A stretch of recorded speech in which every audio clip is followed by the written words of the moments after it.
E aí, você quer aprender a acabar com a carreira de um violinista iniciante? Fica aí que eu vou ensinar para você como fazer. Bom, resolvi fazer esse vídeo para me aprofundar num assunto sobre um post que eu fiz essa semana. Então, basicamente, essa semana eu fiz um meme, né, para trazer um assunto sério. Eu gosto de falar sobre assuntos sérios de maneira leve, né, e é impressionante o tanto que quando a gente aborda alguns determinados assuntos, muita gente se identifica com aquilo, porque ou está passando por aquele problema, ou já passou e teve problemas sérios com isso. Enfim, essa semana eu fiz um post falando sobre a pressão exercida sobre os iniciantes e como isso pode ser um prejuízo para a musicalidade daqueles que estão começando, né? Então eu fiz um meme e nesse meme eu escrevi um texto embaixo também e eu recebi muitos comentários de pessoas que se identificaram com o post e eu resolvi me aprofundar nesse assunto para falar sobre isso porque eu acho que é extremamente necessário. E eu queria ler assim superficialmente alguns comentários que eu achei interessantes. Um deles é da Nicole, que disse que é libertador ver alguém falando sobre isso, que sempre pensou parecido e que esse tipo de comportamento fez com que ela se afastasse do violino e dos violinistas. Eu achei isso muito interessante e ela disse que hoje ela toca o que ela gosta, sem essa pressão de ter que ser a solista mais impressionante do mundo, né? Teve o Danilo também que comentou que o mesmo acontece quando você já tem uma certa idade. Isso é verdade. Muita gente coloca pressão sobre aqueles que estão começando tarde porque não vai dar tempo, porque como se talento tivesse prazo de validade, né? Isso é uma verdade.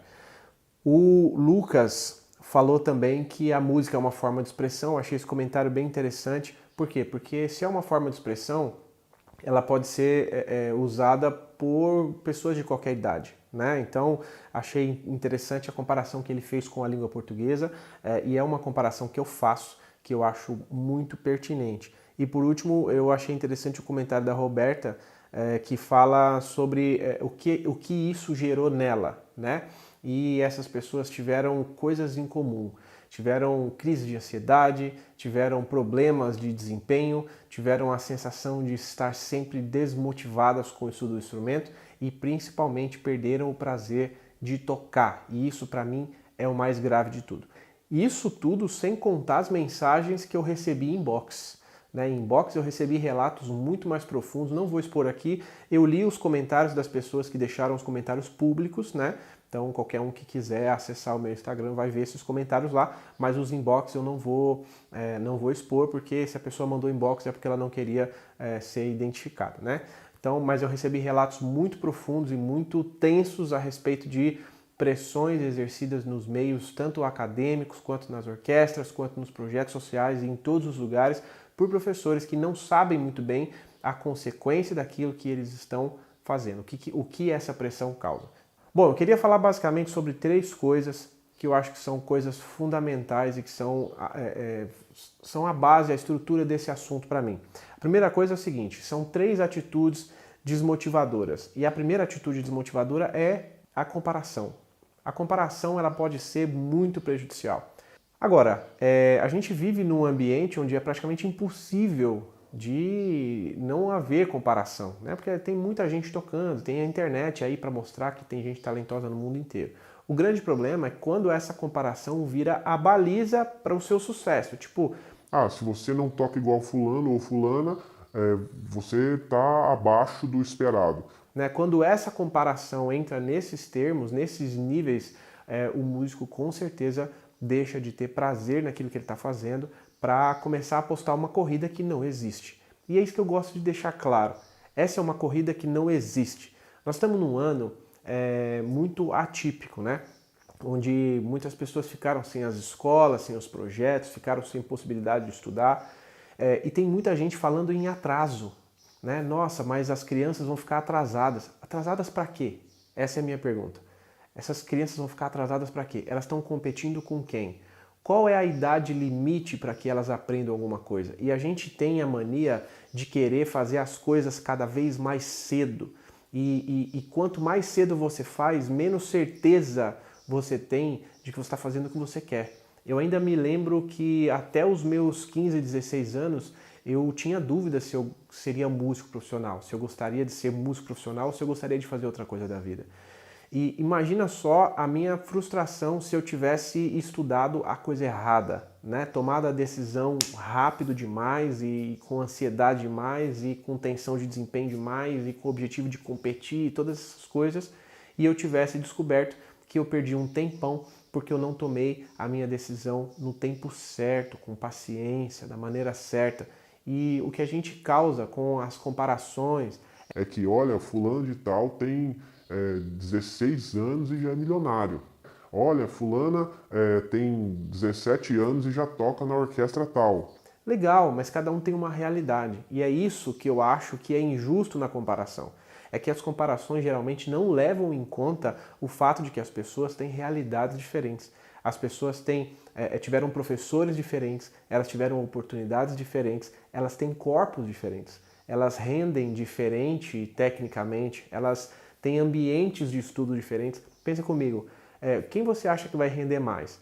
Uma criança que teve um bom ambiente para estudo, vamos falar só do ambiente. Uma criança que tem um quarto para estudar a hora que ela quiser em silêncio, ou uma criança que mora numa casa com 10 pessoas e que todas as outras pessoas reclamam que ela está estudando porque está fazendo barulho.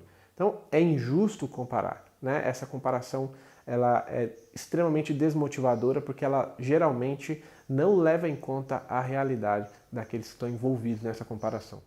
E uma coisa que é decorrente disso, que é o segundo ponto que eu acho que é importante falar, são as altas expectativas, né? Por quê? Porque quando você compara os nossos iniciantes com os grandes gênios, você olha para eles e fala, pô, eles tinham que estar tocando melhor, eles tinham que estar fazendo outras coisas. As expectativas elas ficam altas demais.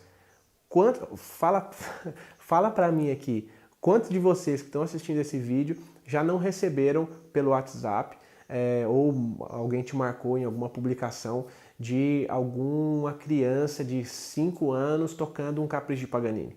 Todo mundo já recebeu um vídeo assim.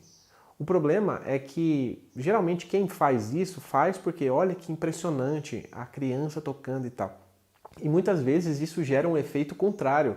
Tipo, nossa, se essa criança consegue tocar isso e eu com 40 anos não consigo, tem um problema comigo, né? Pode ser que tenha, mas por que você não pode chegar num determinado ponto e ficar ali? Né? Por que você tem sempre que alcançar o topo da montanha? Você pode chegar num determinado ponto da caminhada e achar que aquilo está bom para você. Né? Você não precisa tocar todos os concertos com 10 anos de idade. Você não precisa tocar o que você não gosta porque você tem que cumprir um cronograma.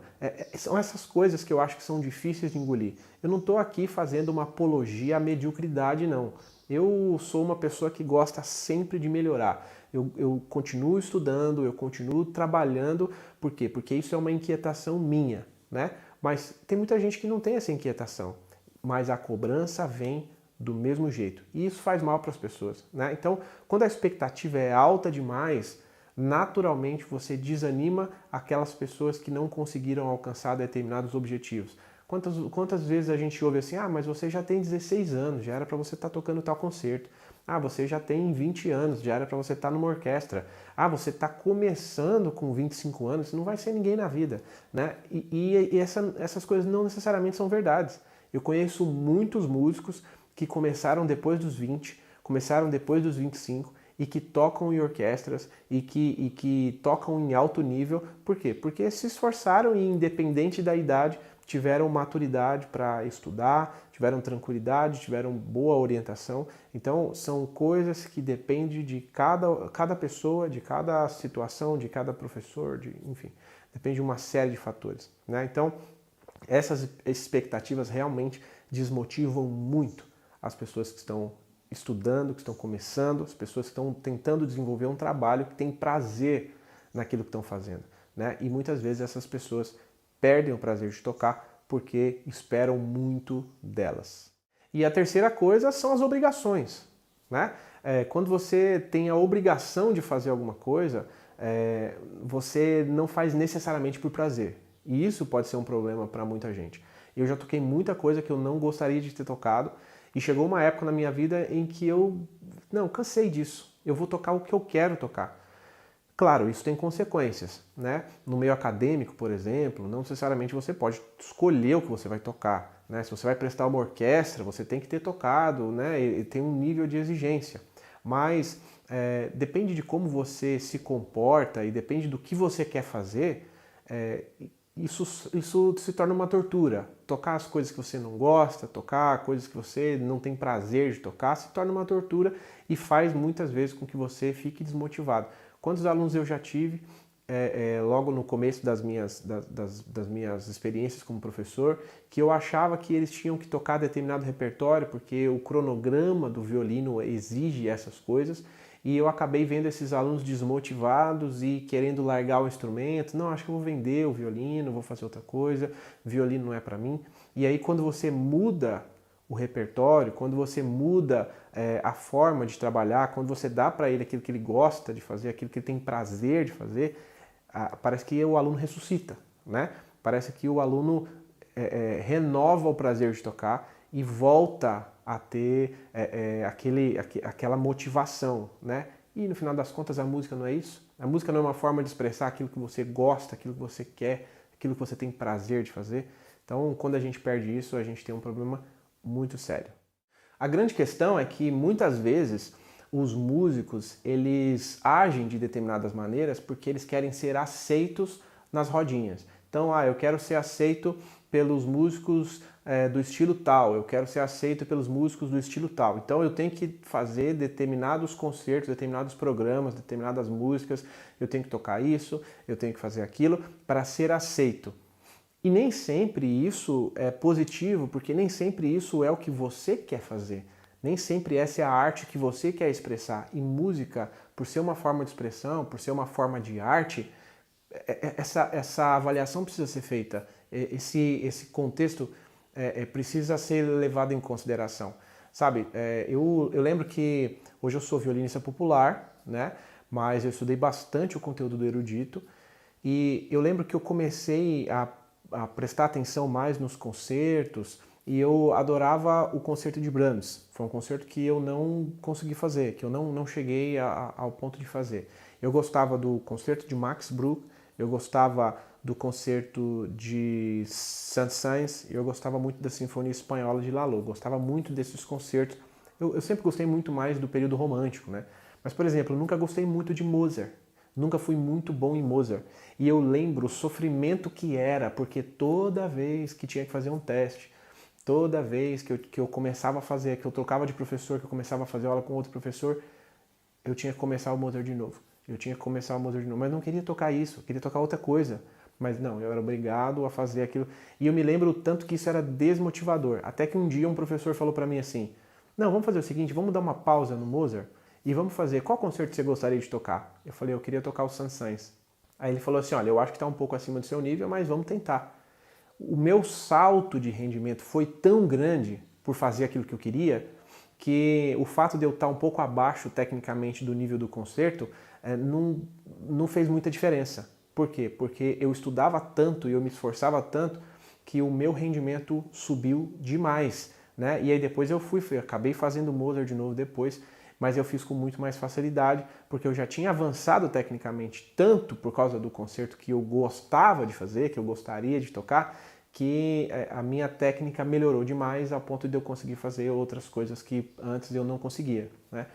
E muitas vezes a gente faz certas coisas para ser aceito nos grupinhos, né? Então, pô, se eu não fizer o concerto tal, se eu não fizer a peça tal, se eu não fizer, eu não vou ser respeitado pelos outros violinistas. E infelizmente isso depõe contra nós mesmos. Isso depõe contra a nossa própria classe. Quantos violinistas você conhece que gostariam de tocar música popular, por exemplo, mas não fazem porque senão não vão ser respeitados pelos professores fulano de tal, pelo pessoal da escola tal, da orquestra tal, e isso aprisiona a gente e obriga a gente a fazer aquilo que a gente não quer fazer.